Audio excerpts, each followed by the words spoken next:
I think we're good to go. So, good evening, everyone, and welcome to this special Rowdy live stream. As yes, we are doing this thing on a Saturday evening, and I have said before I wanted to do stuff like game streams and other things on Saturdays, much more often. But actually, it's going to be a couple of reasons we decided to do this tonight. First off, for those who might not be aware, as I posted earlier on Twitter and social media earlier, it does look like I'm probably going to shelve Rowdy Live tomorrow night, just because we've got a couple of soccer games we're going to be following there. First off will be Arsenal versus Liverpool, in which I'll actually be going to watch it at the Londonderry in Addison, where the Dallas Gooner Society usually follows it. Then I'll probably be watching in person FC Dallas's Decision Day season finale. And that's all the way up in Frisco, which I never like driving to, but that, sometimes. Is what it is. But anyway, just because of all that, I'm probably not going to be in much shape for streaming tomorrow, so we'll probably be shelving that and hopefully be back next week. So, because of that alone, I definitely wanted to give you guys something to watch here tonight in particular. Also, the other thing is I've been hoping and wanting to get this guy back here because, and as Brandon Helms is once again joining us here on the live stream, because another thing I was hoping to do regularly is maybe doing some more Ugly American Sports live streams on Saturdays as well, as often as possible. And I've been wanting to get this guy back here because we got a lot to talk about in what has started up in not just college sports, but also in baseball and the NBA, and we will get to that later. But I think we're going to go ahead and start off with another thing I was hoping to get done. For those not aware, about a month ago or so, I was finally able to get my hands on purchasing it via Steam, the Teenage Mutant Ninja Turtles Cowabunga Collection. It is, of course, if you're not aware of this, it is a re-release of all the original old console and arcade games from the Ninja Turtles that came back in the late 80s and 90s. Of course, I purchased that in addition to, of course, the big game everyone has been talking about for a long time, Shredder's Revenge. Maybe we'll play that one day live for you. But I think we're all going to go ahead and start with by just giving you some game streaming of. I think we're going to go with the original Ninja Turtles arcade game via, wrong one. Here we are. Still better than I would be. Okay, but meanwhile, if you want to go ahead and get yours here, see if we can get this thing started up. Now, bear with me because this is, of course, the games are going to be on a pretty much older computer here, and I'm just expecting this whole thing to shut down one of these days, so we're just going to be kind of running with this. And it might be easy for you to watch it. I'll be on here. Yep.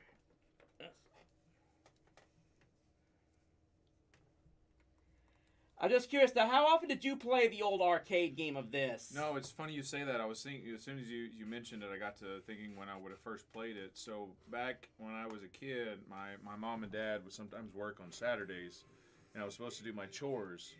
And I remember I would play this game instead sometimes, and I would get in a little bit of trouble. So, got a little bit of experience with it. Okay. Oh. Okay, you've got the number switch? one control. Well, it might be easier. Hold on. Actually, let me. We're professional broadcasters, folks. Yeah. It's. See, the thing is, you've got the. Yeah, I'm gonna. Are you just switching the port? Yeah, because you've got the longer cord.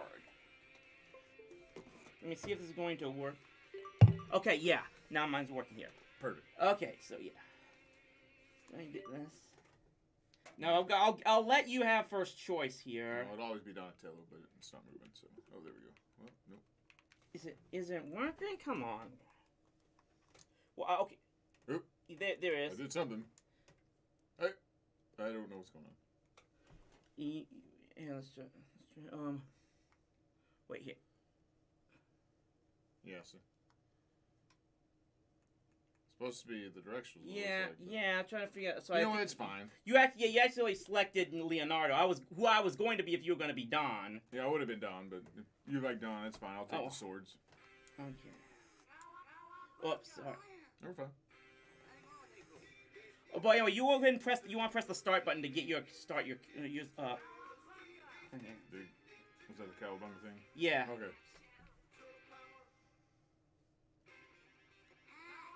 Alright, I pressed the start, nothing happened. Where's it going? There you are. I just need Chris to take care of all my business. We got jump. Well, you did get a jump start on lives. How many times you pressed the start button? Wow, I'm getting beat by foot soldiers.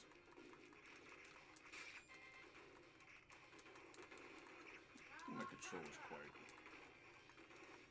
Yeah, I'm trying.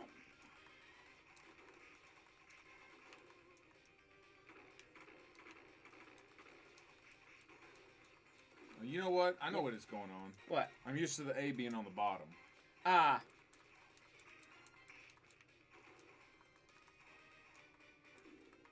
Yeah, well, basically the Y is attack and the B at the bottom is jump. Yeah, I'll get there eventually.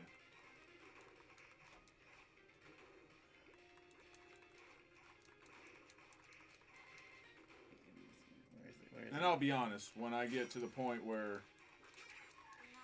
Ah, I'm trying to get before you get that.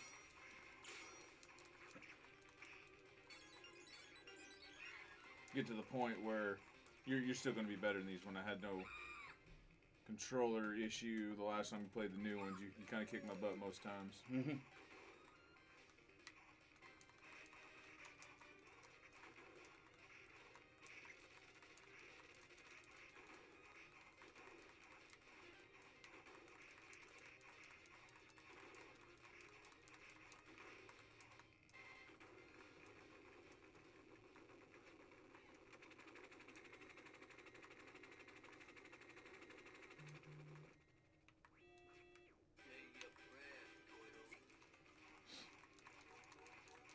Ooh, you got both at the same time. Never a good deal.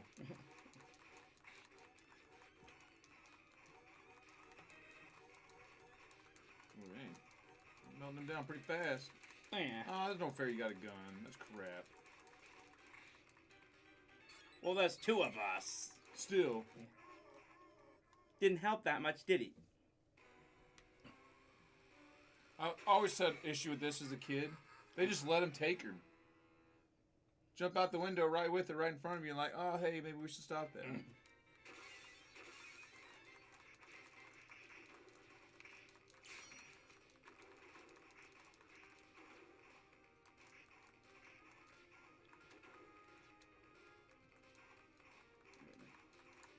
Oh, forgot about that. My jump is not fast enough. I think my 12-year-old self would be really mad at me right now.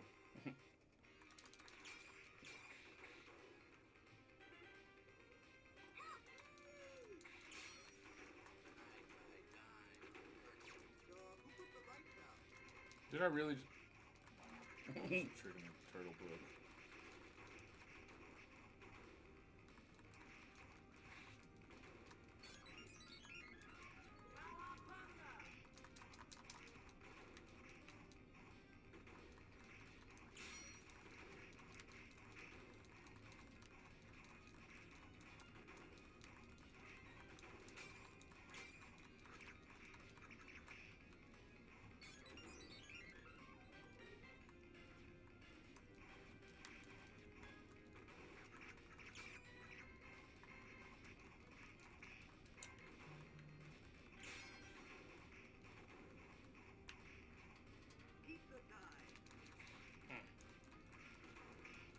You got the pizza, buddy. Mm.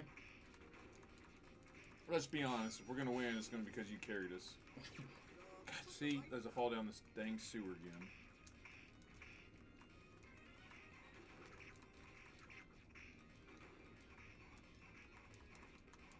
And again. Wow, again.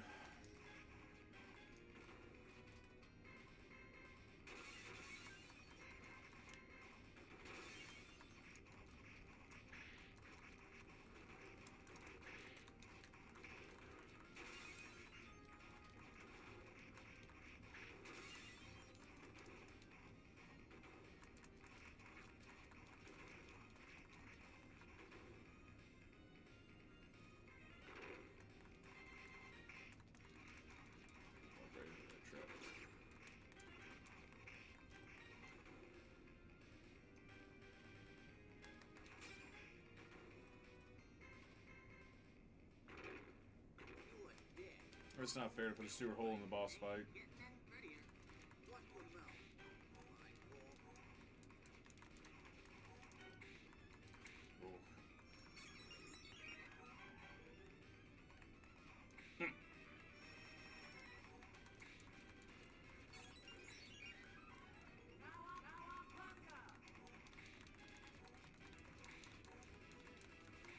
Also, this collection has actually made it.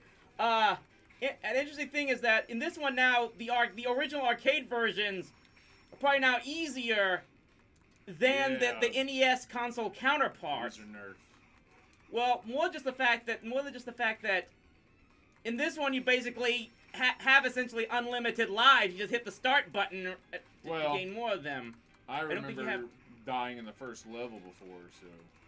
And like I said, ain't no way that I'm caught up to my 12-year-old self.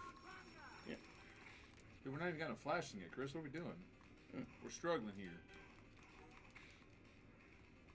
Ah. There we go. Reader.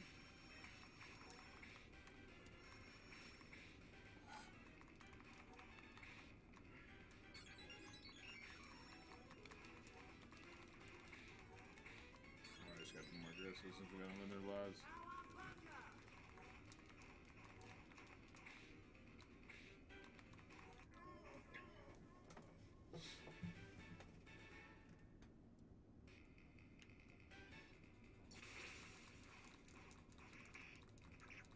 You might want to stay out of the actual water. If I remember correctly, the rockets can come out of there.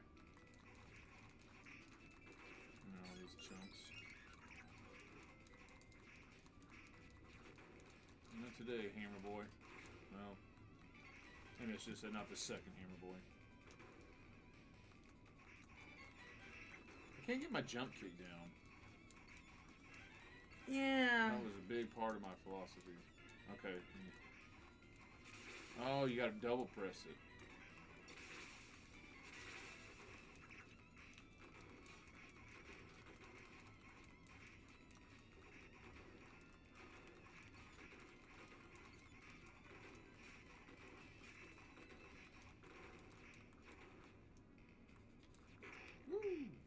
What?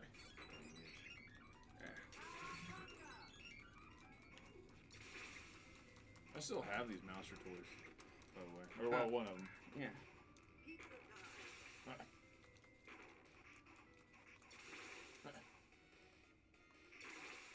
That's what I was saying. You might I'm want trying to go around this dang...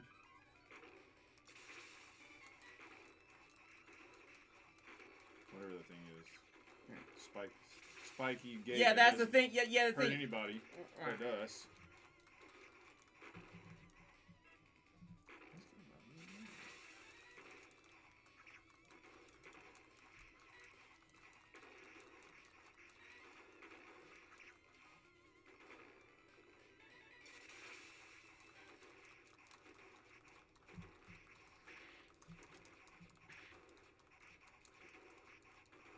This down.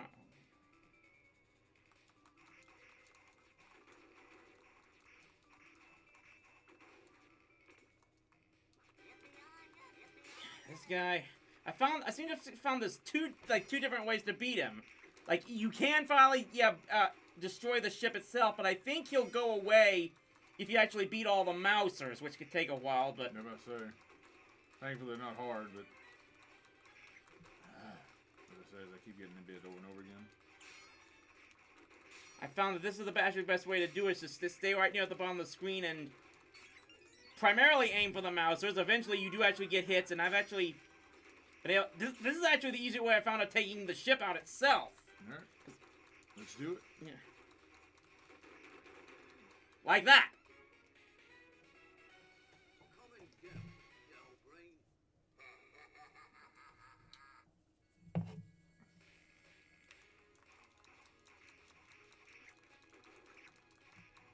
Yeah. I remember playing this in arcade too. That was a serious arcade game that took quarters. And that's why I actually say, that's why I think that, given the opportunity now to just completely keep adding extra lives. It's almost like payback compensation for all those quarters the original games took. Well, there's a local place here in the Dallas-Fort Worth area that you can play retro video games, and this was one of them. And me and my son played it. Well, he could tell he was so bored. I was like, man, if I had this opportunity when I was your age. Mm-hmm. Oh, see? That car doesn't hurt them when it runs them over. Alright, that's... wow.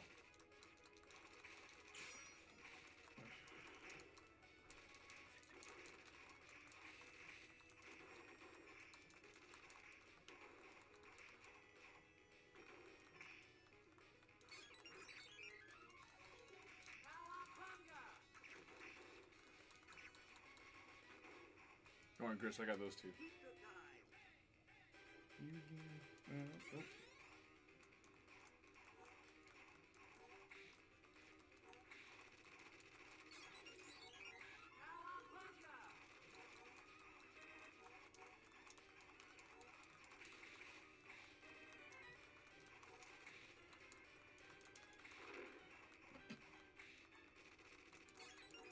That jumped well enough, but I guess not.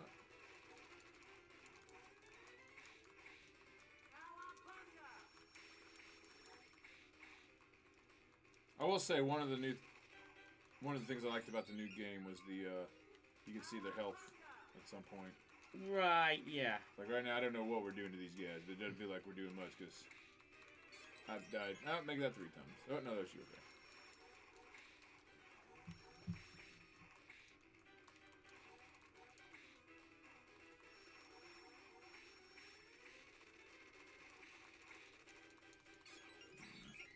Now make it 3 times.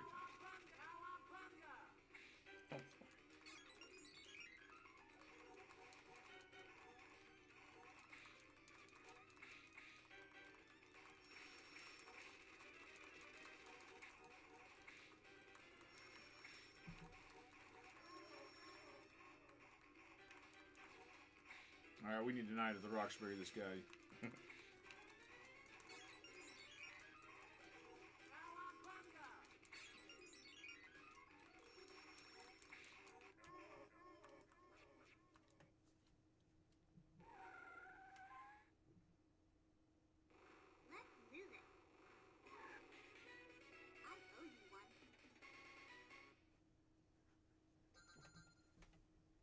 Just a little interspecies love.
Not today, chump.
Hopefully, people aren't watching in an attempt to figure out how to beat this in one guy. Unless you're like, hey, here's how we do it by doing the exact opposite. Yeah.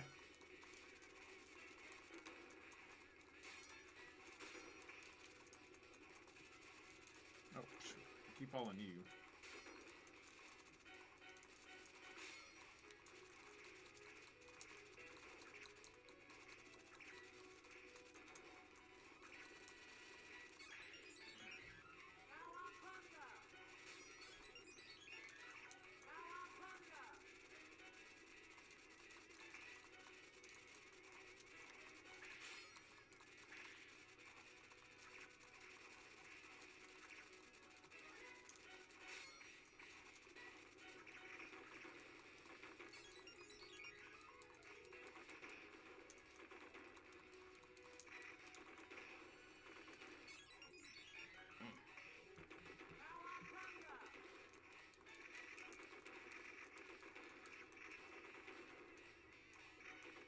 All right, give me some tips on the helicopters, Chris. 'Cause Yeah, struggling. I'm still trying as well.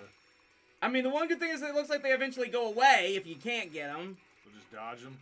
Maybe. Oh, that didn't work for dodging, but oh, now we got bombs. Yeah, I'm trying my best with them as well, and it's not. I don't know how much. I don't know. It's like for every foot soldier we face, we're also facing one death. I don't like those odds.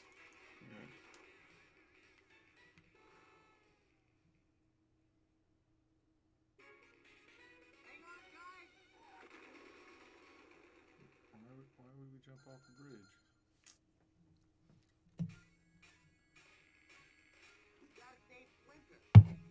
Splinter was with us a minute ago. What happened?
These guys are a pest.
And this guy.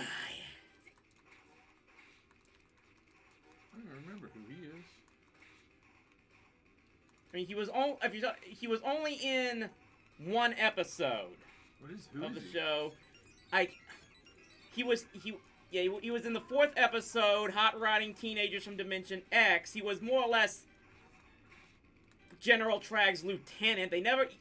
His name was never given. Oh, okay. In the for the NES port of this game, they called him Granitor.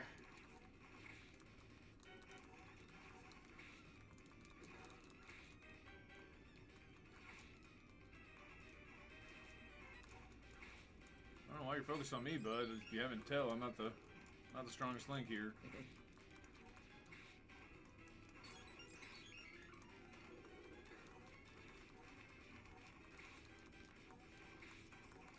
Get out!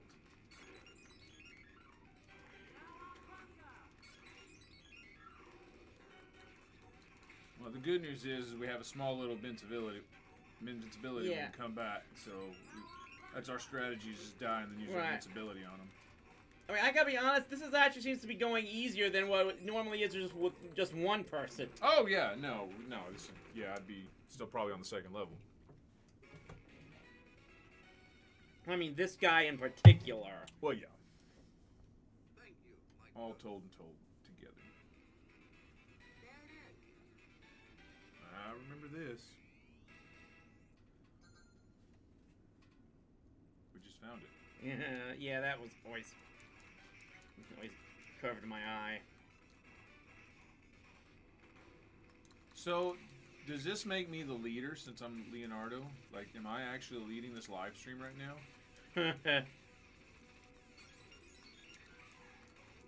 get close right now, Chris. Okay, that's just wrong. 3 of these suckers? Yeah. Just had it. At least you're on top of your game, Chris.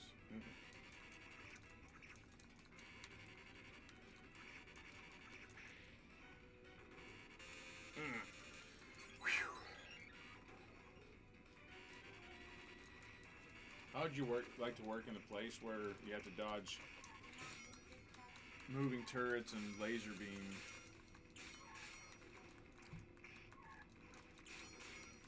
You know, compared to some of the stuff I had to dodge on the roads working delivery.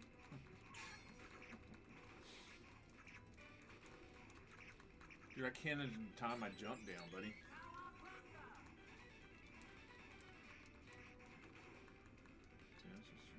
Ooh, I forgot about these. And I'll walk right into it.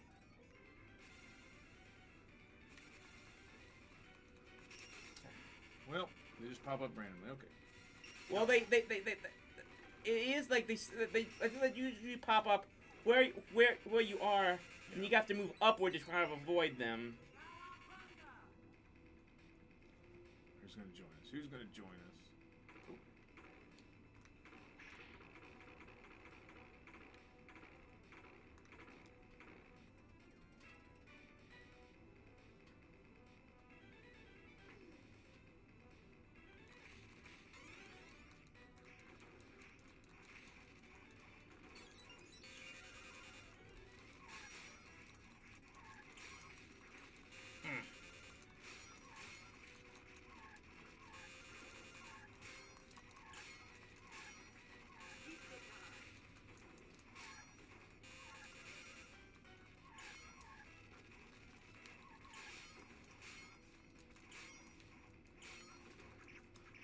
You already had mine, so Well, I don't need it now. I just died. yeah. I'll probably have to face a foot soldier too. I might. Okay. Yeah, go for it. What's up, Hawk?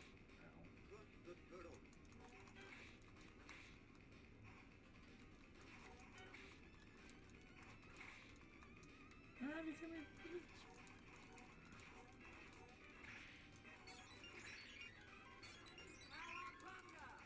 Alright, got a couple hits invincible, Chris. Do that 3,000 more times, we got it. This gun I've always actually found to be easier than Granitor. Mainly because he almost never actually fires that rocket launcher of his. He keeps punching me a lot. Look at that, he just turned around. He just knew I was there.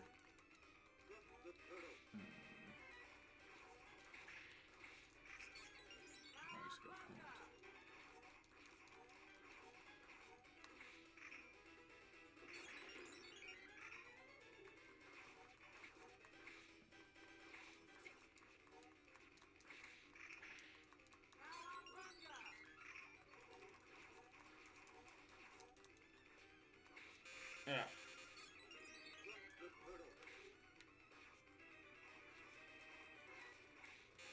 Yeah.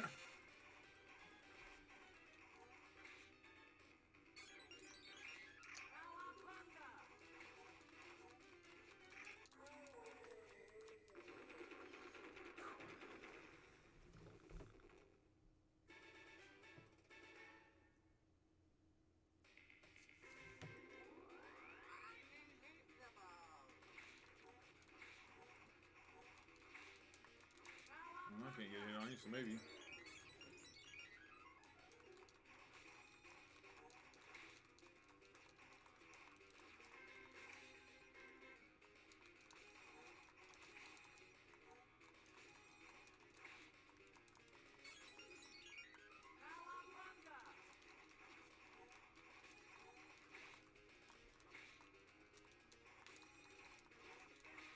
You know, just having jumps. Maybe that's all it is.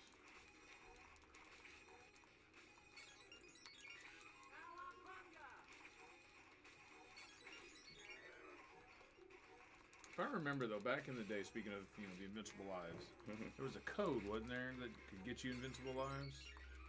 It was The extra ADDA lives at least. EA start or something like that.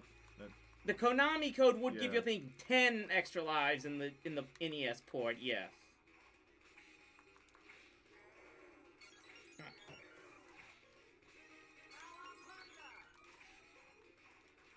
Well, I know that trick might still work on this version. Who knows?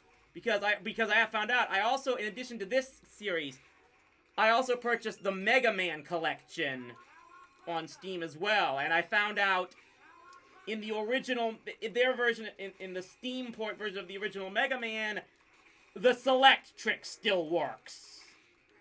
That makes sense.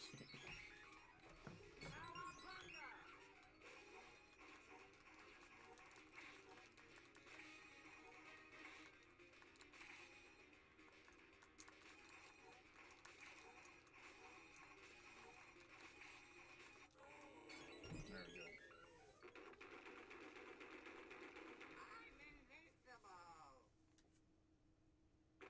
Oh, we just showed the ooh. Oh yeah, I forgot about the 3 shreds.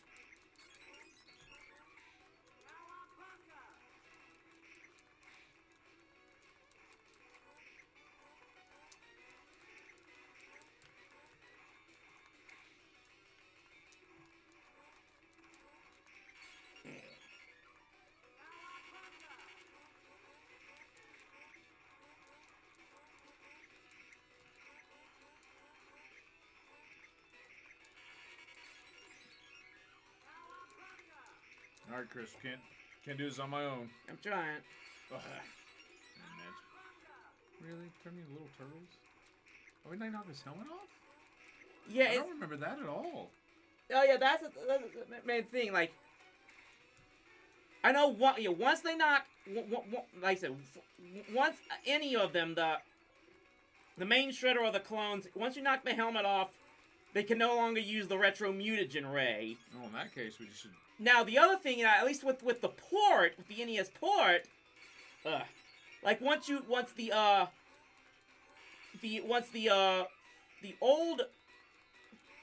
actual shredder lost his helmet, he also could no longer do the cloning. Now apparently that's not the case here in this version. We don't know whose helmet we've knocked off, I guess, technically. Right. Well, we know that this is the real one because the clones have less hit points. So yeah, they just clone. Well, I don't know who cloned who. I'm going for that helmeted one right there in the middle that you're on too.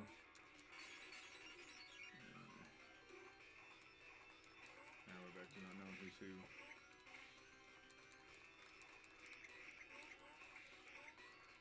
I say our strategy is just not. Yeah, he must be up here.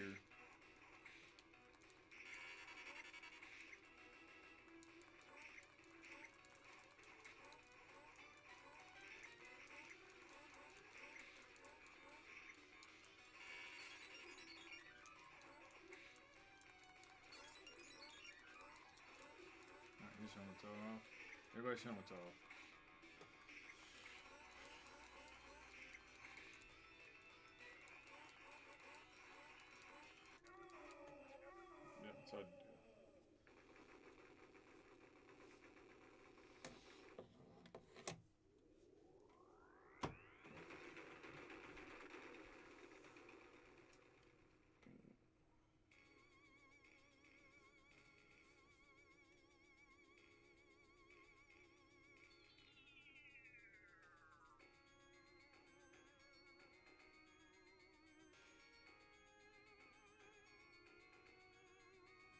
So nope, not as long as there's more video games to make.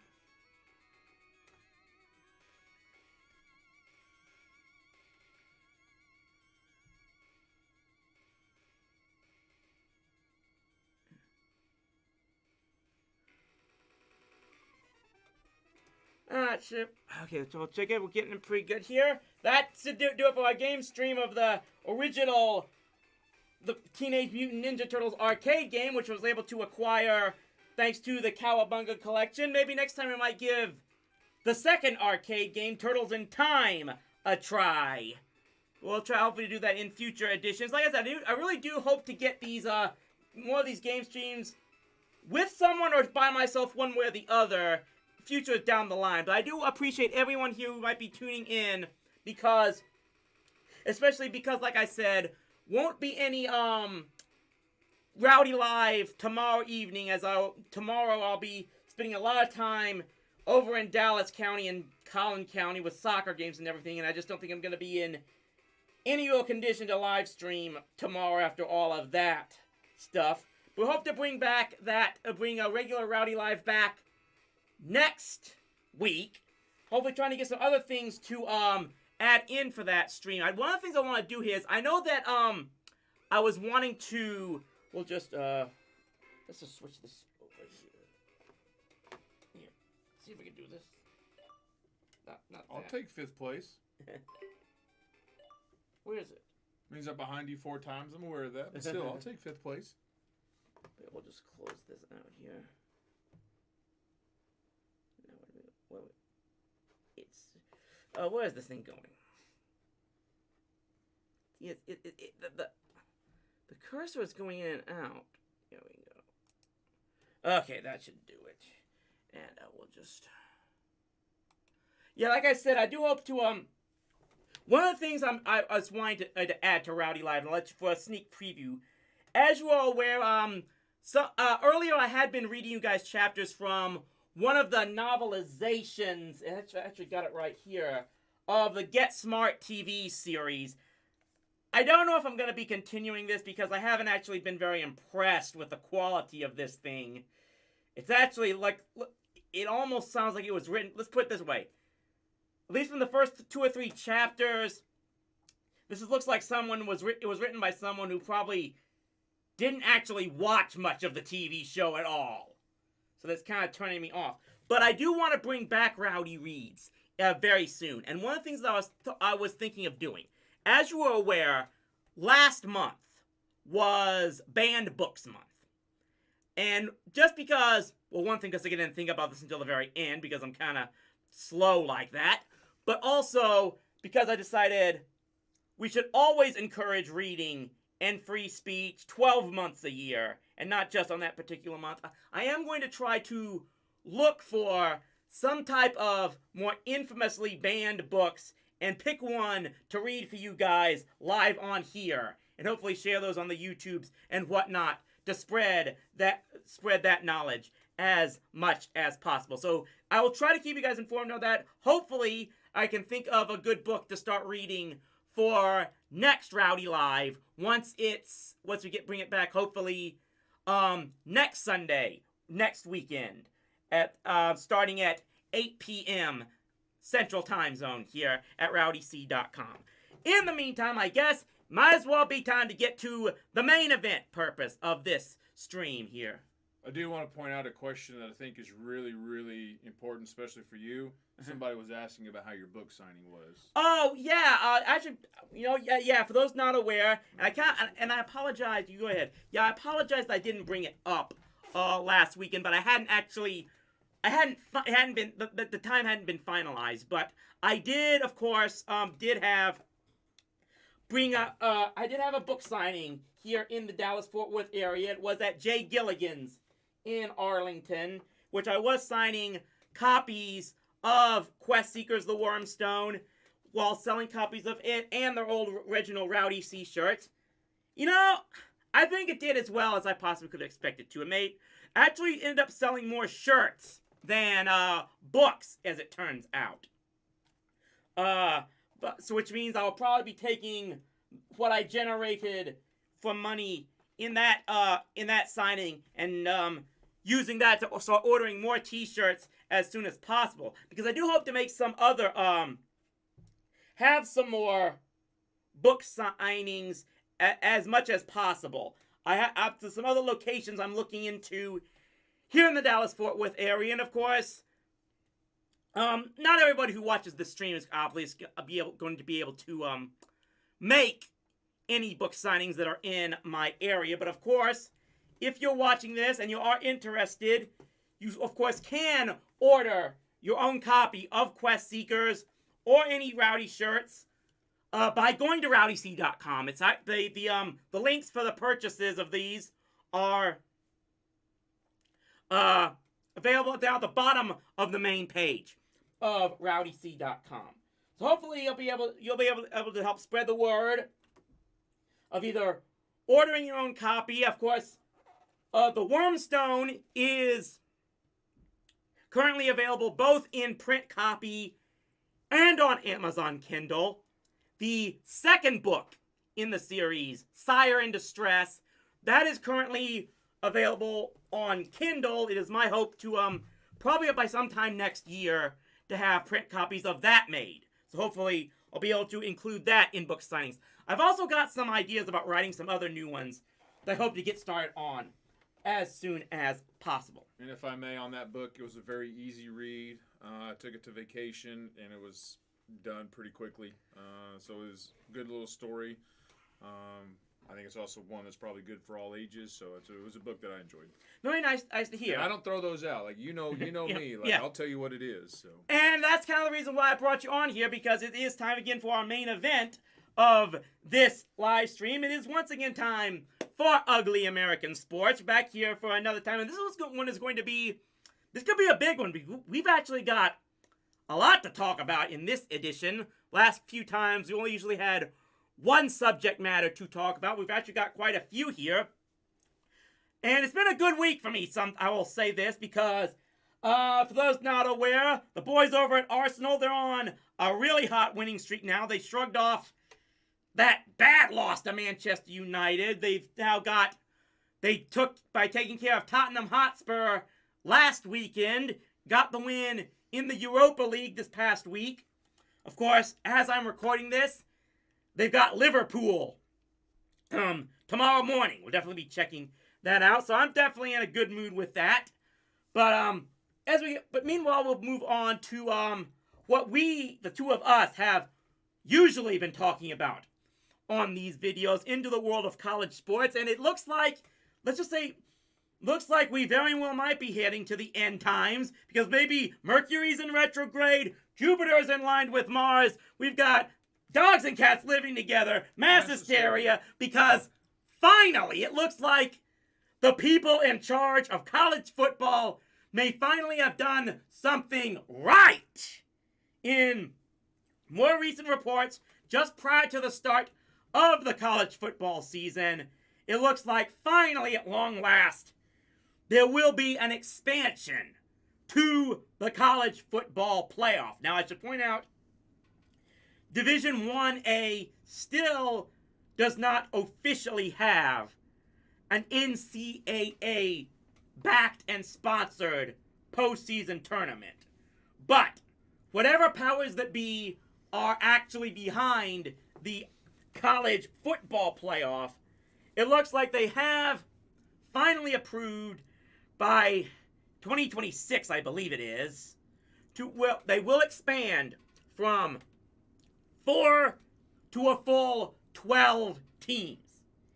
And the biggest thing of this all that at least will tell me finally they did something right is what you reminded me and pointed out. There will be included 6 of the 4 spots will be automatic bids for the top 6 ranked college conferences. Yep. This is, to me, is the absolute biggest thing, because this more than anything will more or less secure the fact that a conference like, not just conferences like the Big 12 and the Pac-12, which have been struggling to stay afloat these few years, now they finally have an in. But at least 1 or 2 of the group conferences will get a bid into this playoff. Well, and that was kind of one of my biggest frustrations, and not just recently, but it's been for years. Is back in the day, Conference USA was a conference, and the American Athletic was a pretty high-ranked conference, and the Mountain West was a pretty good conference, and that's why those are the conferences that the power schools. And I hate that term, but that's the one that they would pick from. And wasn't that long ago, Boise State and Utah and UConn to a lesser extent were making noise with these competitive games, and in many of those cases wins. And that was only because it had taken so long for them to get a spot at the table. And this is what has always frustrated me. What's the biggest draw of the NCAA basketball tournament? Oh, the absolutely. Cinderella School. Great, Alabama and Georgia going at it for the 3rd time this year. That's awesome.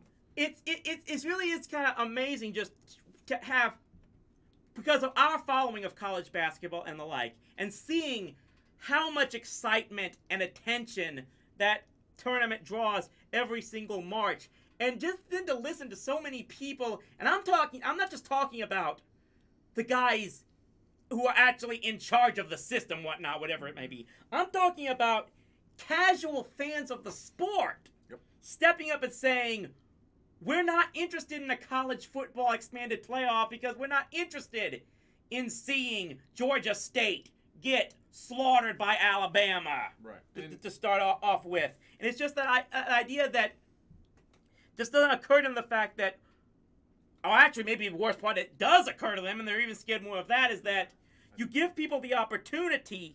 I've said this, the number one reason why I said Alabama and the SEC is dominating is because there was no expanded playoff. There was no incentive for top recruits to sign with any schools, especially outside of the SEC, because there was no legit shot at playing for a national championship with such a limited system. You give these schools and these conferences now an actual opportunity. That is a selling point for so many of these schools, that saying they can go to any blue chip recruits and saying, you can be the guy that can put us over the top and be the guy that could take down the Alabamas and the Georgias and actually do something like that. Where, like I said, there's a reason people will remember, even if they didn't win the national championship, they'll remember a Florida Gulf Coast for what they did to Kentucky and so many other schools just in last year's basketball tournament alone. I mean, you look at college baseball, Coastal Carolina won a national championship in college baseball, and just shows how much it's absolutely just amazing how major, for many years, then there's a serious Division 1A college football, and that's why I insist on still calling it that, because I never liked that FBS, FCS garbage anywhere. Division 1 college football has for years been literally the only team sport in the entire world without an absolute, complete, full, fair postseason playoff system in place. And of course, I've said this, it's only frustrated me even more following not just other college sports, but stuff like overseas soccer. And what I've said, like, the NCAA basketball tournament is about the closest thing we've got to, say, a UEFA Champions League. And just all of the excitement that draws. And I don't know if I brought this up. Like, there was we did talk previously. I know we talked previously about the debacle of the attempt at the Europe Super League that so many of those bigger name soccer clubs in Europe tried to form. This actually recently came out, and if any of you guys have the Peacock streaming service, NBC's, Universal's streaming services, you might want to check this out. There was a documentary just recently released called Super Greed, I believe it is, and it was a detailing on that whole history, brief history as it was, of the attempts to create the Europe Super League and just how it completely collapsed and folded in on itself within 48 hours even. What really impressed me so much watching this movie and learning more and more about this and even sawing the whole thing going down in person is how many fans of these big clubs that were attempting to make this move, how those fans were completely against it. That it was just as much the protest rallies of stuff like the Chelsea fans and the Arsenal fans standing up against this. These fans were essentially being told by the owners of their clubs, hey, we're giving you an opportunity where you don't have to go and face the likes of Brighton and Hove Albion or Wolverhampton anymore, and you'll be in playing against the absolute best competition in all of Europe, if not all of the world, every single week. And these fans all said, no, we don't want this. Yep. They actually so like this system where everybody and just has a chance. And it just amazes me that how, 99 times out of 100, the fans of a big club like Chelsea or Manchester United might make jokes about how much bigger they are than the likes of a Burnley or a Norwich City or a Fulham. But when push came to shove, they want to go up against those teams. And that's just a complete 180 from what I seem to have to deal with in college sports in this country. Where how many people seem to be in favor of the University of Texas and Oklahoma abandoning their longtime regional rivalries to go play in some bloated SEC and thinking that people are going to be actually going to get excited for when a South Carolina or a Vanderbilt show up to Darrell K. Royal Stadium in Austin. Yep. Or, because I've said this before, I've looked at this. There was a few years ago, I looked up, like on StubHub and the like, what the secondary ticket market is for a lot of these college football games. Like the Big 12 football games that were drawing the lowest ticket prices on the secondary market. Almost all of them involved West Virginia. Because like the fans of Texas and TCU and even Texas A&M back when they were in there just were not interested in that. And that's just the one thing.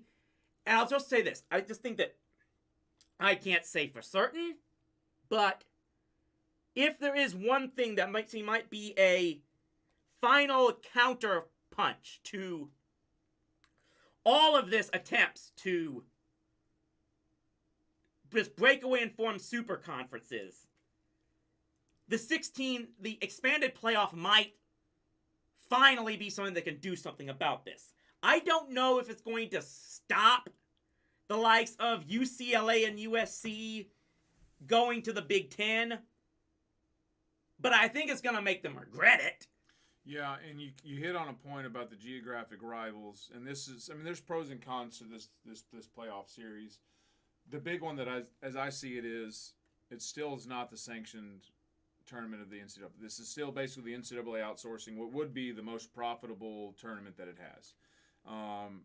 And because they outsource it, they don't have the control on it. One of the things about the NCAA tournament is everybody has a chance at the beginning of the year. Everybody has a chance to make the tournament. Now, some have better chances than others, but the point is still, you do what you're supposed to do, there's a good chance you'll end up there, right? Right, absolutely. And so football, you can't say that. For the longest, if you won the Sun Belt, your goal was to play in the New Orleans Bowl for the longest time. And so this gives a legitimate chance. So I'm happy about that. I wish it was still in the NCAA. I think it would be a little bit more fairly. And the other thing that I question is, will this actually start to question the idea of having a two-tier Division I? I mean, if we're all doing a playoffs, just why don't you let every conference get a chance? The top two get in, whatever. But anyway, all that being said, you talk about the soccer league in Europe and relegation and stuff like that. One of the things I look at is here in Texas, we have what's called the UIL. Which is the University Interscholastic League, which governs all high school sports in the state. It's actually run by the University of Texas. Yeah, and that's supposed to be the biggest irony I've always said, is that you look at a University of Texas, and I'm just going to say this. Look, we've gone back and forth on this. You have always had an extreme disdain for the University of Texas. Absolutely.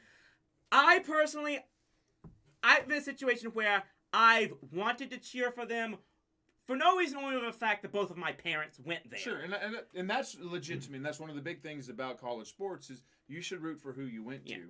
But how many times did we see a Texas on our campus? And I get it. We don't even have a football team, so I understand that. But you go to TCU, you still see the same thing. And that's what the point again is, that I like wanting to root for them. Like, because I've got a few reasons why I would love to cheer for Texas. One, said my parents went there. Two, I'm impressed by the fact that their colors are unique with the burnt orange look. Yep. And I'm going to admit that their fight songs in alma mater are damn catchy and whatnot. True. But that having been said, they have just done, the school itself has just done so many things that I have a lot of issues with in ruining the structure of what college sports is. And especially because I'm not a huge college football fan. I don't like American football really any at all. But everything that these schools do, which is primarily driven by football, it affects all the other college sports as well. And that's just really what frustrates me about that. And just what I was about to say is the irony is that the University of Texas has been one of the forefronts of just delivering so much chaos and disorganization within the NCAA, while, as you just pointed out, they run the governing body of high school sports here in the state of Texas, which probably does have the best organizational structure of any place I've seen, in at least as far as amateur sports go, in at least this country, the United States of America. It's got its flaws and whatnot and stuff. Sure. Like, there's a handful of high schools here in the city of Fort Worth that have been forced to be stuck in the highest level of high school sports just based on their enrollment. Yep. But they just do not have the resources or abilities to compete at that level. So a school like Pascal High is always just getting curb stomped in almost everything. And that's kind of unfortunate, especially because they have to be in some conferences where they have to be not in as good proximity as often. They every other year they have to be realigned with the Arlington schools and whatnot, and they just have no chance of competing in It's there. Probably the same in every major city, but one of the things that I like about it is it groups it up geographically based on, like, they're not going to put the small rural schools in with a big super populated school, so it's based on enrollment, how they factor the classes, and then it's all geography based. And that's one of the things that really is the lifeblood of sports, is rivalry. Now at the professional level, Dallas and Washington D.C. can have a rivalry because of the way it's developed, but that's a situational thing of staying together as well, which college sports is more losing today. Like here locally for us, we're no longer rivals with Texas State. We had some great games the last decade that really meant something, that really upped the rivalry. In addition, we were the two Texas schools in our conference, so we had the geographic proximity, and now that's gone again, which is happening almost on a yearly basis. Sam Houston and Stephen F. Austin will lose their 96-year-old rivalry next year. Sam Houston goes up to the highest level, and SFA stays at 1AA. And Sam Houston, that's the one where I just really, I always just got questioned the decision because they won a national championship in football at the 1AA level, and that's the question where I think of, why would you want to move to the 1A level? I look at it now on the flip side, you look at a North Dakota State. There's a reason they keep dominating. Well, they've dominated 1AA for so many years now because they know that they don't. It's like they don't want to move up there because they know they're in the best position. They've made peace with the fact that saying we are a 1AA school. So we are going to try to be the best damn 1AA program there is out there. Well, they hold their state market. They hold their geographic rivals. Nobody's going anywhere. So they have a really good thing going. And that's, I'm not going to begrudge any school that wants to try to compete at the highest level. I mean, that's one reason why I know you were upset when our alma mater left the Southland Conference, but that was a conference that was a shell of what it once was because other people were chasing the dream too. So our option is be a big fish in a small pond or try to compete for something. And, the results that we had in the mid-2010s with Scott Cross and the group of guys that he assembled during a pretty good long stretch, I don't know that it happens in the Southland, to be honest with you. So from that standpoint, I don't hold it against anybody moving up. I don't hold it against New Mexico State for wanting to stay at a high level when the rest of their schools are, at the 1AA level. I don't hold it against Sanford for leaving. But I hold it against the decision makers that have made such a system in place where the rich get richer, and then everybody else is trying to get to that level. And that's all the NCAA is right now, is everybody trying to get to that level. I will say this. I totally agree on the subject that for now, even though the college football playoff is looking to expand, it's still not run by the NCAA. Yeah. That being said, I would say no guarantee on this whatsoever. This is just my possible predictions, is that the expansion of the CFP might be just the next step in eventually. This is why I think and I almost say this is what almost has to happen in order to salvage college sports, is eventually would have to come to the part where the NCAA, and the big thing they would have to do this is they would have to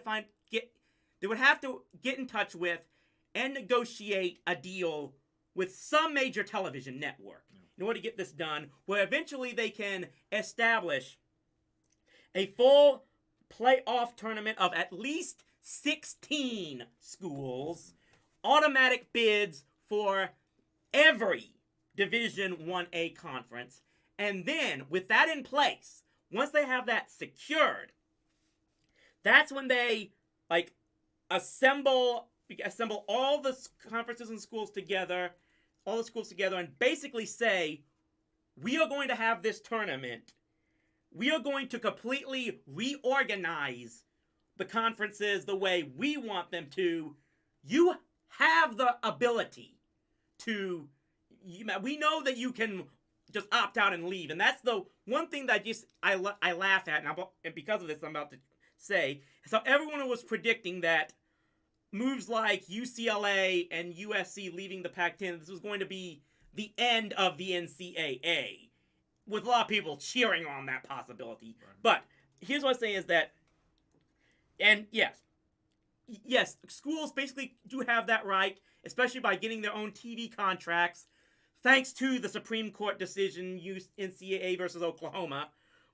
But because the NCAA controls the postseason, they may not be able to hold teams to their own TV contracts, but what they can do is say, okay, if you choose not to take part in this college, in agreeing to restructure and realign the conferences to work within our playoff tournaments, you not only do not get any money that comes from this college football playoff, you also become completely ineligible and lose the right to get any money from every other NCAA tournament. Because this is the one thing that Well, hold on. Just as far as all that goes, Only the basketball tournament brings in money on the men's side. The way they have it structured is they have a deal with ESPN for every other tournament, and none of that money actually goes back to the school because it's such a small amount spread out over all the sports. You know, baseball, women's basketball, softball are all on ESPN, and so they pay that one flat fee. You could probably solve it by, hey, who wants our baseball tournament? Hey, who wants to, and divide it up that way. Well, even with that, I would still say it's still a good threat to make just because. Sure, absolutely. It's a lot of money. It's billions for the basketball. It's more than just the money. Because I'm saying here is that I'm almost telling you, I don't think the schools are actually wanting to just completely eliminate the NCAA, because if they did, you take out the NCAA, then now you have all these schools. They've got to, if all the major schools, the Texas, UCLA, Ohio State, Alabama, all these big name football schools, even if they just completely break away from the NCAA altogether, now they've got to establish competitions for all the other sports that these schools cover. And I think so many people, especially those who follow college football, forget that these schools do have so many other sports. And if they think the solution is, well, we'll just now drop all the sports that don't make us any money, now you got problems with Title IX, which I will remind everybody is not an NCAA regulation. That is United States federal law that all the schools have to follow. So I think that, more than anything, is what will keep the NCAA intact. And if whoever, and I'll say that, I've always said this, I don't think it's a coincidence that this most recent announcement of teams trying to switch conferences again came at a point in time when the NCAA was looking to appoint a new president. They were trying to take advantage of the what's the word I'm looking for? Power vacuum. Power vacuum, perhaps. The destabilization, almost unstable, instability that they might be going under right now.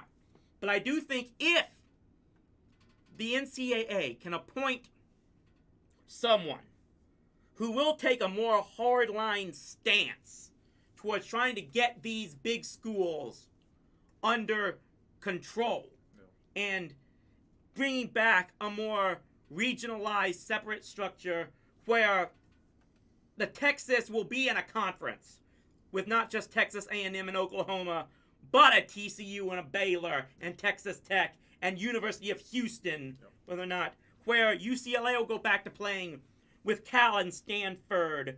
Which they should be doing. It just doesn't make sense to group them in with Indiana. No, Indiana. I don't get it. With Indiana, Wisconsin, Maryland, Rutgers. Purdue. Like, you're going to get one, maybe, as I'm saying, especially you look at just how bad the attendance at some of UCLA's games were earlier this year. And those were for non-conference matchups.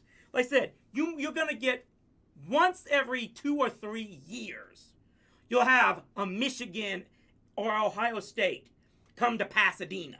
Well, and that's the thing. Like, that was what was so awesome about the Rose Bowl. And one thing I kind of wanted to mention earlier with the geographic compactness of everything, one of the things that does is you have the rivalry TCU Baylor or Texas A&M, Texas Tech, and pretty much everybody else in Texas because of the chip on the Lubbock shoulder. But you get that draw, and then all of a sudden, here comes a West Virginia for a special occasion.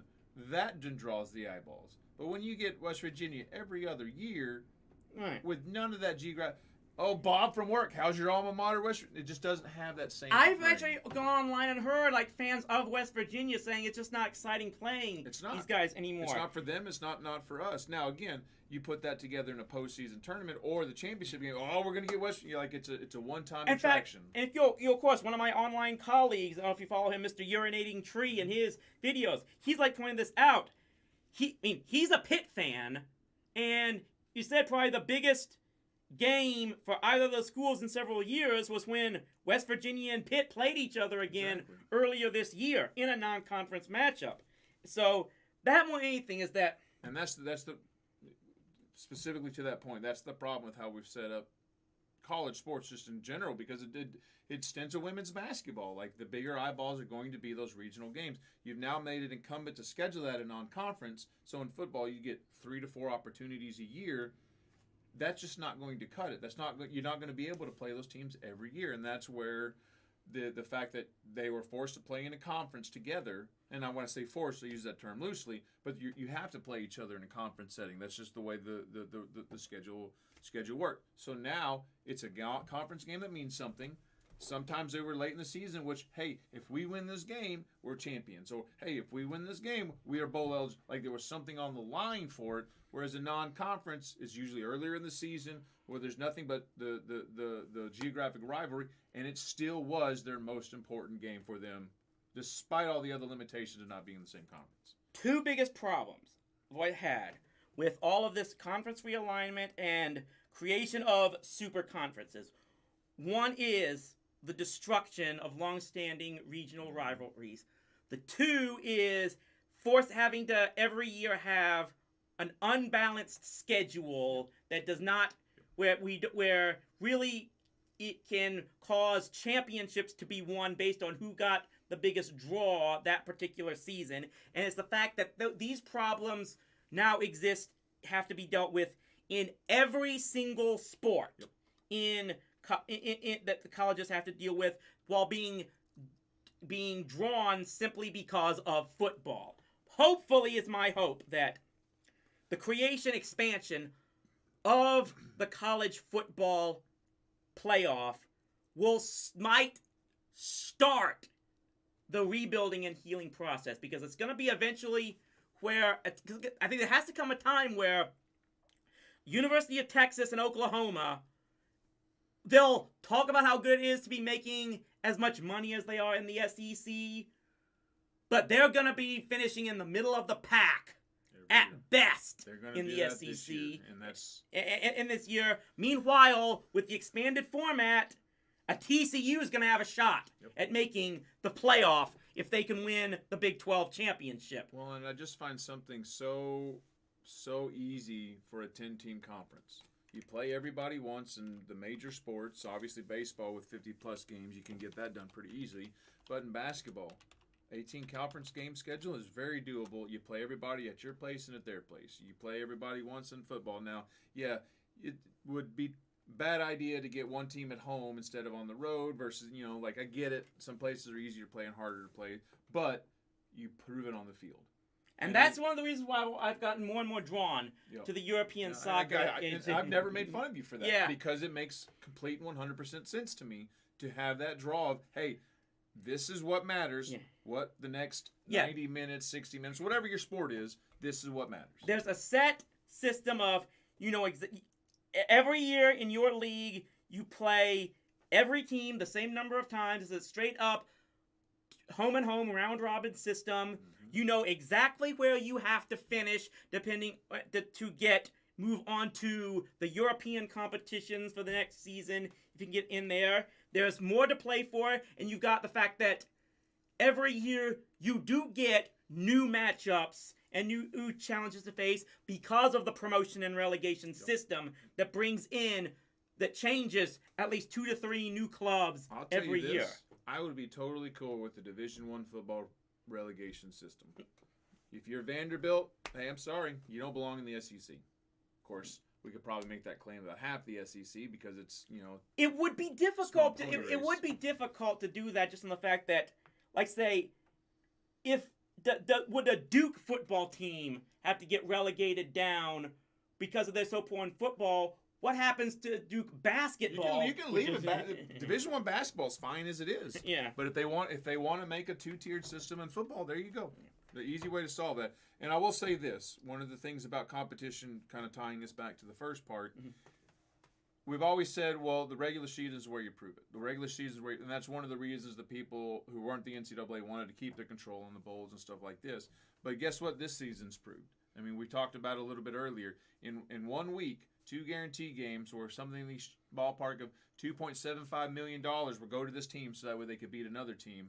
Oh, yeah, absolutely. You play it on the field. I've said this, yeah. And who's still talking about those upsets? Are we talking about when Texas State got trounced by Baylor? No, we're still talking App State and Texas A&M, Marshall, Notre Dame. Hey, yeah, Marshall beats Notre Dame. Yeah, Texas A&M loses to Appalachian State. I think that was like supposedly the first time Texas A&M didn't win a non-conference matchup against an unranked opponent since the 1940s. I forget who that last team was. They didn't win. I think there was also, and they were ranked. So, and then like I said, go ahead. You can finish that thought. Keep it up. But then, Texas Tech loses. No. Let's go back to the A&M thing. Who was the last opponent? I forget his name. It just kind of escapes me. Well, I'll go ahead and tell you because I looked it up. It was a 0-0 tie between Texas A&M and the Arlington State College Junior Aggies. But that school doesn't exist anymore. Well, they've gone through a couple name changes since then. Yeah. I should have worn my UTA shirt. I forget what their name is now. Oh. But yeah, anyway. But like I said, definitely it's not going to happen until I think like 2026, I believe. Yeah, it's got a while. But I'll tell you, when I saw, because for the longest time I've been critical of the football post. I don't think you've ever known me not to be critical. That's how, right. Since college when we had our college radio station show. Right. I was sitting in a restaurant eating with the wife when that came on. I looked at her and said, I'm okay with that. Mm-hmm. It was a very weird feeling. For the first time in my life, I said, I think that's reasonable. Because, hey, I get it. The 2001 Sun Belt, they had no business playing for a national title. So I'm okay if they don't get in the tournament. When it was 5-7, North Texas, if you remember, they won their conference. Mm-hmm. They were 0-7 outside of the conference. They won 5.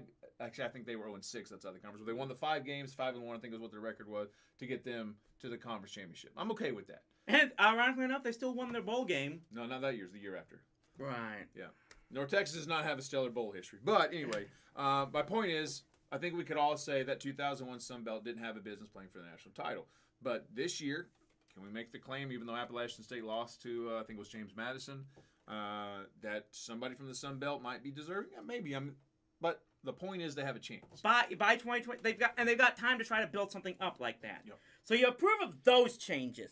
Let's move on to something else. Because apparently college football and college sports aren't the only sport that seems to be going through some changes. As in Major League Baseball, it was recently announced that they will be making some more experimental changes starting next year. We've got the pitch timer will be in full use starting next season. There are rules to prevent the defensive infield shifts on there, and there will be expansion in size of the bases themselves. All right, I'm just going to go on record and saying, why are we messing with stuff? Okay, pitch timer, I get it. Sometimes the games slog on, and baseball can be a game. Well, here's the thing you got to remember. Technically speaking, there always has been a pitch timer. There's always been a rule that can be at the umpire's discretion that he can call a ball if the pitcher is taking too long on the mound. This is just more or less a situation of we're putting a clock in view to actually show that happen. There's probably not a whole lot of umps who are willing to push that limit, so I could see why some people would say that. Here's my thing on the defensive shift. If it's that big of a problem, hit them where they ain't. I mean, that's pretty much the rule in baseball, right? That's a direct quote from a coach I had. Hit them where they ain't. Well, if they're shifting on you, learn to do it the other way. I mean, there's already a lot of people who think there's very little strategy in baseball. And obviously those who play it, especially at sort of competitive levels, growing up, high school, college, they know that that's not true. But to a casual fan, it's hit, throw, catch. Like, I don't understand. So now you're taking more strategy out of the game? For what reason? Like, oh, we want our superstars to get more hits? Like, I don't know that hit them where they ain't. Problem solved. You don't have to worry about a shift. They're going to put one guy on the left side, learn to hit it to the left. Then you don't have to worry about it. I don't understand the idea that the majors have to do something to make that not a problem when I don't know if a whole lot of people were complaining about it to begin with. And the bigger bases, that just seems like... I have heard some people complain about it, and not just younger people. Because I actually do remember, this was a couple of years ago when Joey Gallo was still with the Rangers, who, and I'll go to admit that Gallo is probably one of the number one guys people have been pointing to when it comes to stuff like this and stuff.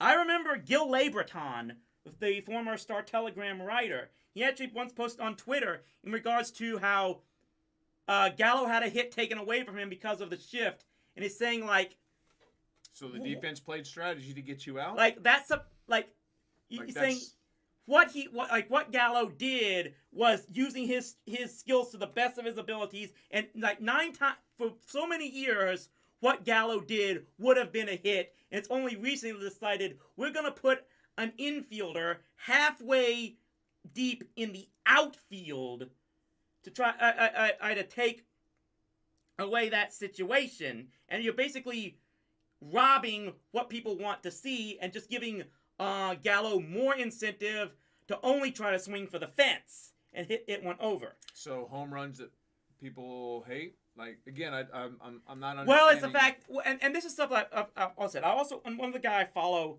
online very much is a former Rangers player and a 9-time Major League veteran, Jeff Fry, and he's been very vocal about a lot of stuff. How it's basically just the fact that more than ever, it seems like everyone is just home run or strikeout more than ever. Now, I seem to recall there were some times like in the 80s and stuff where it was very close to that, where you had guys like Darryl Strawberry and Kirk Gibson and Jose Canseco. They would hit 30 to 40 home runs a year while batting 240 and whatnot. Yep. Now, of course, that's still not as bad as like a Gallo hitting 198 and stuff like that. Here's the thing that I always think about. I get the opposition to making some rule changes like this. However, the more I think about it is, it's not like baseball has never made any changes before now. And what changes were made to try and generate more interest in the game. You had the designated hitter being created.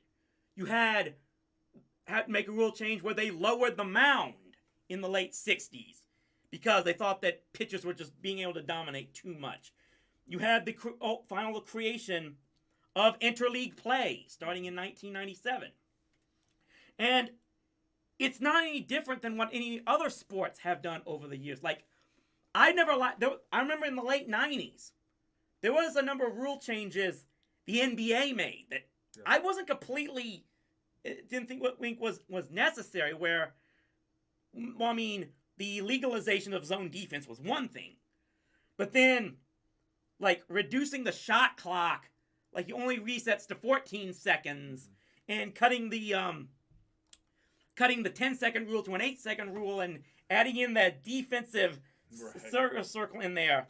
Like, I wasn't so in favor of that, but you know what? The NBA finds ways to keep being number one in the spotlight for the most part. Yeah, outside. I don't say this is a way that the major leagues are going to get hurt. What I like to do is reward fans. And I don't mean the casual fan who's going to come up when you're winning and doesn't care when you're not. I'm talking about people who like the game for the game. You know, one of the things that makes football so great is, dude, I wouldn't have called that play. You should have called it. Like, there's different strategies you can incorporate for the exact same scenario. But again, for a lot of casual fans in baseball, it's run, hit, catch.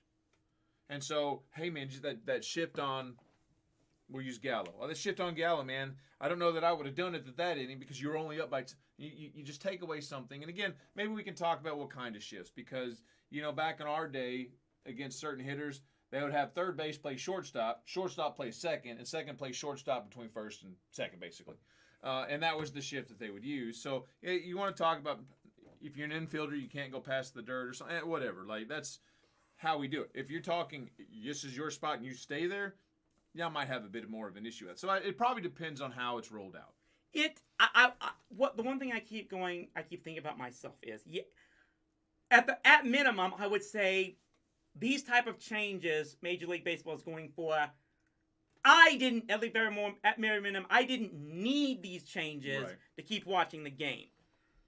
But I'm a 43-year-old cranky old bastard that has had trouble watching baseball games. 2011 was bad enough for me, but especially after the choke job of 2016, when the Rangers had the best record in the entire American League and couldn't win one playoff game, I've become so bitter and jaded. It's very difficult for me to enjoy games anymore. I'm probably not the guy Major League Baseball should be catering to. If they're trying to find ways, that type of fan base, again, that goes back to how's your team doing. And you're still a Ranger fan. You still follow them. It's not like you just quit cold turkey on them when they didn't do. And that's what the casual fan is. These kind of rule changes aren't going to do squat for you or against you, but I don't see this working for the casual fan. Maybe the pitch timer because, it's a 2.5-hour game now. Like, okay, great. The other thing, I don't know what the point of enlarging the bases is. Is that so you can slide under a tag? Like, again, I think what's the problem you're solving? I'm wondering if it's for added safety, that if they've got a bigger target to slide into, that might avoid injury. I don't have opinion either way. Again, tell me what you're trying to accomplish by doing that. I might have a greater understanding. Again, I'm not too terribly upset with the pitch timer. One of the things I love about baseball is it's the only sport you don't need a clock for of any kind.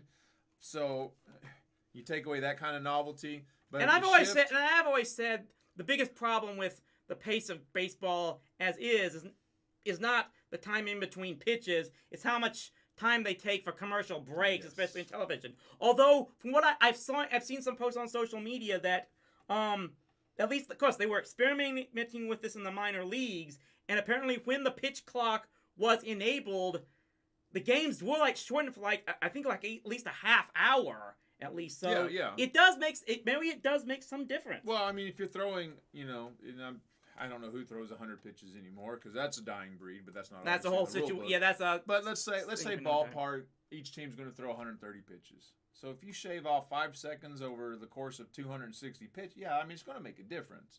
But again, you want to shorten the pace. I'm fine with that. I just don't talk to me the reasoning behind the defensive shift.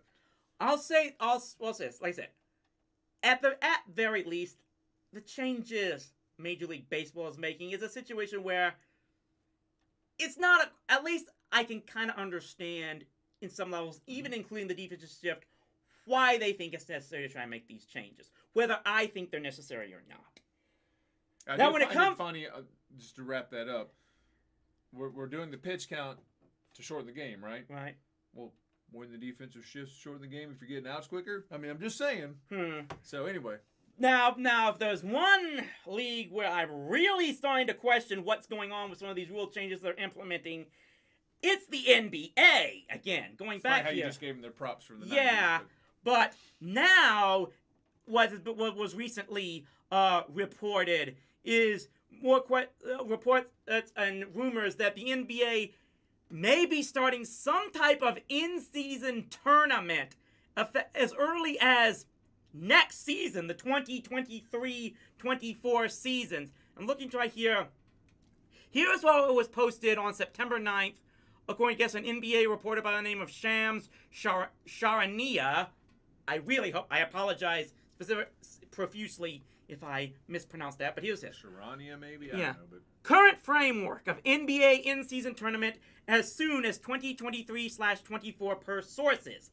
Cup games through November. 8 teams advance to single elimination final in December. Other 22 continue with regular season.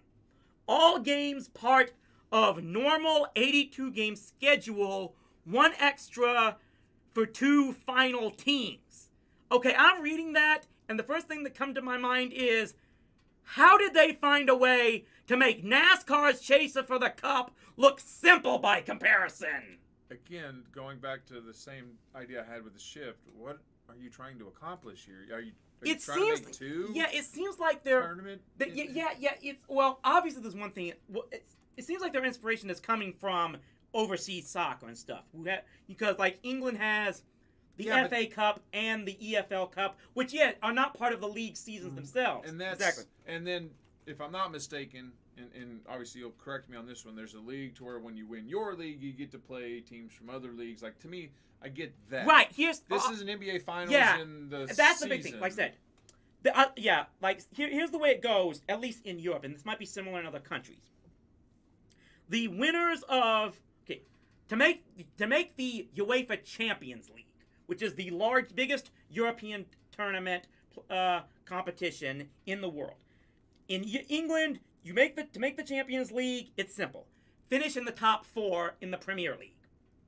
The 5th place team gets a guaranteed spot in the UEFA Europa League, which is basically Europe's version of the NIT. Let's call it like that.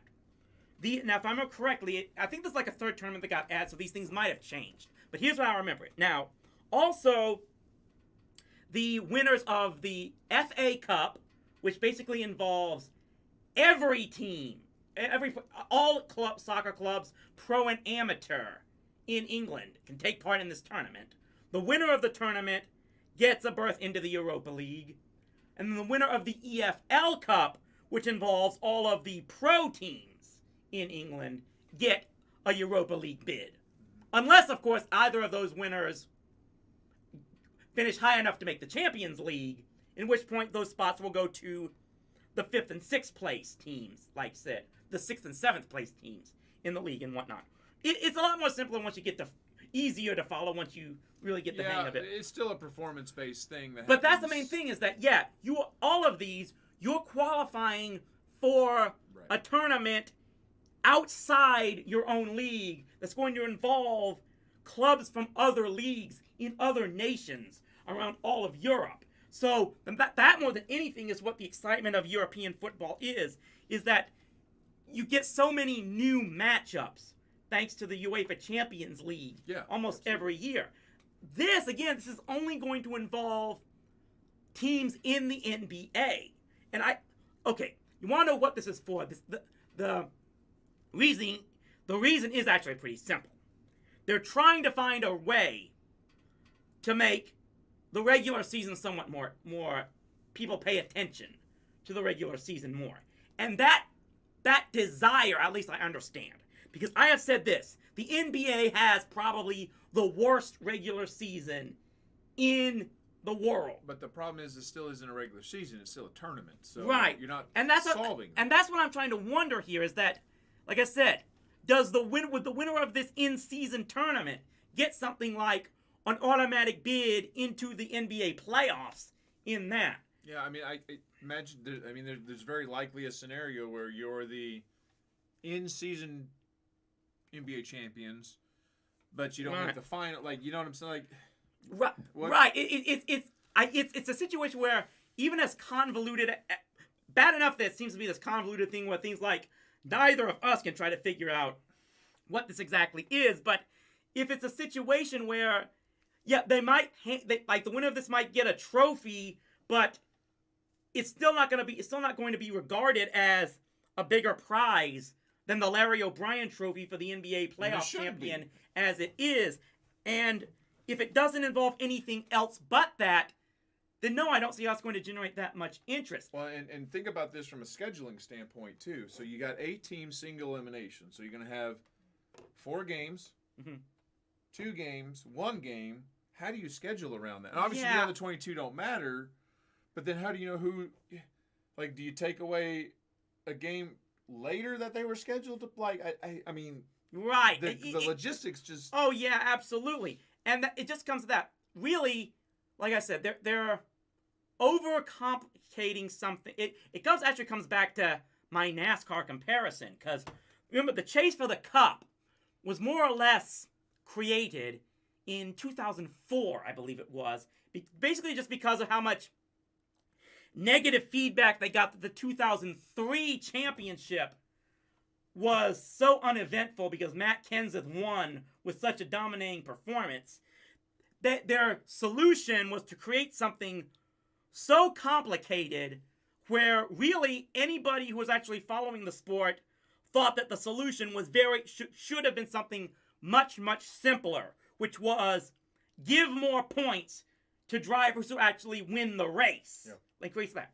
This is another similar situation here. Like, they really seem to be coming up with an extremely convoluted solution to a problem where the solution is very much simpler. However, I'm going to stand here and say, I know what the solution actually is something they'll never ever go for, which is fewer teams make the playoffs. Yep. You have to just reduce the number of teams. That the one thing I've always said, and the one thing I'm kind of worried about right now, if there's one thing I'm worried about at baseball, is they may have taken away this. What made baseball so great for me was the fact that because it had the fewest number of teams that get into the postseason, I always said for many years, baseball was at least the number one, probably had the best combination of regular season and postseason. Yep. Now, anyone who's watched it will tell you the NHL had probably the best postseason in all the world. Everyone loves to say that. But I thought baseball had the best combination of regular season and postseasons because it was maybe the one sport where at least finishing in first place in your division really, really meant something to the point where that was the number one goal you had to set for going into spring training. And I've always said the number one issue with the NBA is that it's a situation where the best teams that have the most legitimate shot of winning the championship, by the All-Star break, you already know they're making the postseason. Yeah. So they have really, really little to get excited about for the final 30-something games of the regular season. That's also something else that I really... And what I've always said, the defining moment, I think that why I say the NBA is worse than the NHL, is at least the NHL also still awards a trophy for who finishes with the best overall record in the league. And that's the other reason why I've always said, why I've always found soccer to be a bigger draw for me, just because even people who follow and play in MLS, which has a playoff system very similar to all the other American sports we have, but there's a lot of people involved in MLS that they'll say that they think that winning the Supporters Shield, which is the award given for the best regular season record, they'll actually consider that a bigger prize than the MLS Cup itself. Well, and that's one of the things, again, not certain how the NBA is trying to approach that. Obviously, your division winners, you get your top seeds in a generic season.